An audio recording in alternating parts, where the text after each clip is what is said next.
Hello mga farmers, tapos na po tayo magpahigop ng abono sa ating binture. Bale, ito na siya. Ngayon, buhay pa natin yung drip para yung mga abono pa sa drip ay matulak.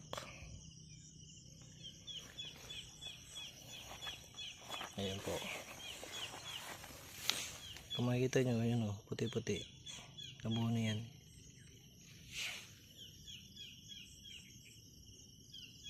Natry ko na to dati sa sitaw. At pantay naman yung paglago ng sitaw. Ibig sabihin pantay yung distribution ng abono. Pero anuhin ko pa rin ito. Gagamitan ko pa rin ito ng mano-manong drenching. Para talagang sure ball. Sa ngayon kasi wala akong makuhang